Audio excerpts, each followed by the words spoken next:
باللہ من الشیطان الرجیم بسم اللہ الرحمن الرحیم قالت الخنساء ترسی صخرا اعینی جودا ولا تجمدا الا تبکئان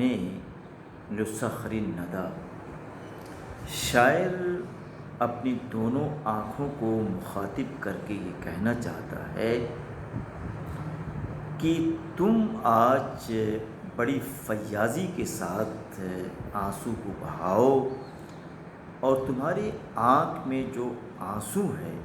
وہ خشک نہ ہونے پائیں، اور پھر وہ آنکھوں سے شکایت کرتی ہے، ایک طریقے سے التماس کرتی ہے کہ یہ جو میرا صخر ہے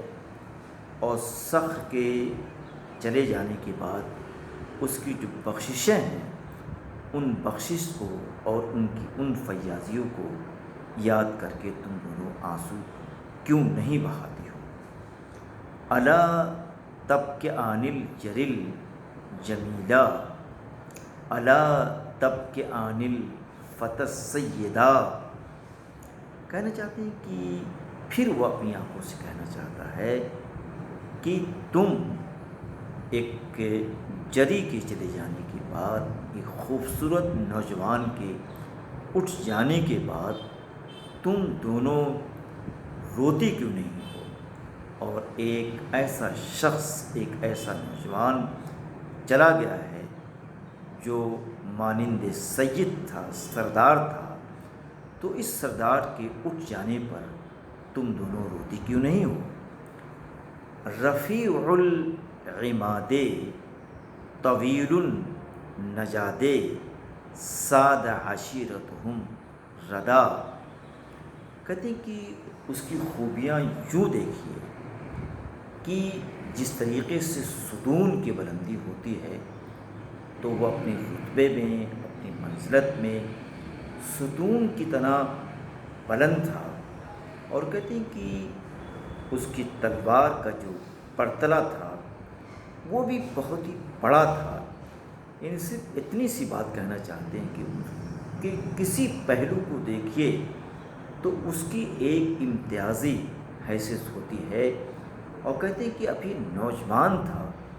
اس کی مسیں بھیگ رہی تھیں، لیکن انہی ایام میں، انہی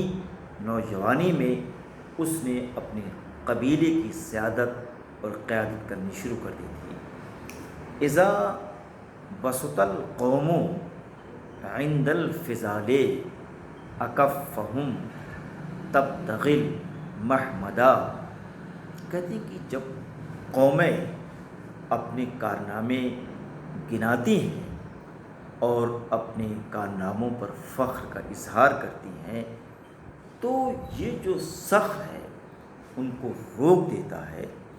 تو کوئی بھی قوم ہو، چاہے وہ صاحب فضیلت ہو یا بہت گری ہوئی ہو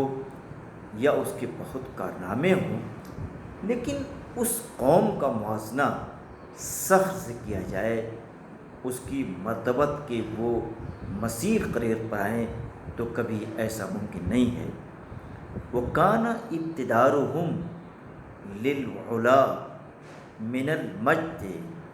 ثُمَّ انْتَمَا مَصْعَدًا۔ اور کہتے ہیں کہ یہ جب علا کا مسئلہ ہوتا تھا، بلندی کا مسئلہ ہوتا تھا، تو تمام لوگوں سے آگے نکل جاتا تھا، اور کہتے یہ ہیں، اور اسی طریقے سے جب وہ چلتا تو کہتے ہیں کہ لوگ ہاتھ اس کی طرف بڑھاتے مدد کے لیے، ہاتھ اس کی طرف لوگ بڑھاتے سہارے کے لیے۔ تو یہ ساری صفتیں سی صخر کی۔ فنار التی فوق ایدیہم من المجد ثم انتما مصعدا۔ کہتے ہیں کہ اس نے جس بلندی کو، جس مرتبت کو، منزلت کو حاصل کیا تھا، یوں سمجھیے کہ اس کا ہاتھ تمام لوگوں سے اوپر تھا، مجد کی حیثیت سے، شرافت کی حیثیت سے، اور کہتے ہیں کہ پھر اس طریقے سے وہ بلندی پر چڑھتا ہوا چلا جاتا تھا، صرف اتنی سی بات خنسہ کہنا چاہتی ہیں کہ شخص کے مقابلے میں کوئی اور قوم، کوئی اور شخص کھڑا ہو جائے تو یہ ممکن نہیں ہے۔ وَيَحْمِلُ لِلْقَوْمِ مَا عَالَهُمْ وَإِنْ كَانَ أَصْغَرُهُمْ مَوْلِدًا، کہتے ہیں کہ وہ کام کر دیتا تھا جو قوم کے لیے، دوسروں کے لیے گراں ترین ہوتا، مشقت ترین کا ہوتا۔ کہتے ہیں کہ وہ سب سے چھوٹا تھا عمر کے لحاظ سے، بچے کے لحاظ سے، لیکن کارنامے اور اس کے مکارم بہت بڑے تھے۔ جموع الضیوف الی بیتہ ارا افضل الکسب ان یحمدا، کہتے ہیں کہ اس کے گھر پر مہمانوں کی ایک بھیڑ رہتی تھی ہر وقت، اور کہتے ہیں کہ سب سے بہتر جو کمائی وہ کماتا تھا وہ یہ کرتا تھا کہ اس کی تعریف ہو، اس کے کارناموں کا ذکر ہو، اس کی صفتوں کی شہرت ہو۔ وہ اس طریقے سے اور اس راہ پر وہ چلنا چاہتا تھا۔ وَإِنَّ ذِكْرَ الْمَجْدِ أَلْفَيْتَهُ تَأَذَّرَ بِالْمَجْدِ ثُمَّ ارْتَدَىٰ، کہتے ہیں کہ تم اسے پاؤ گے کہ وہ مجد کا ایک مجموعہ ہے، اور کہتے ہیں کہ مجد کو بطور لباس اختیار کرتا تھا اور بطور چادر کو استعمال کرتا تھا۔ اس کا جو لباس تھا، اس کی جو چادر تھی، اس کی جو شناخت تھی، وہ صرف مجد تھی، اور مجد و شرافت کے علاوہ کسی اور چیز کی طرف وہ توجہ نہیں دیتا تھا۔ غیاث العشیرت ان احملوا یحین التلادا ویحیی الجدا، اور کہتے ہیں کہ ویحیی الجدا، کہتے ہیں کہ قبیلے کی پیاس، جب کبھی قبیلہ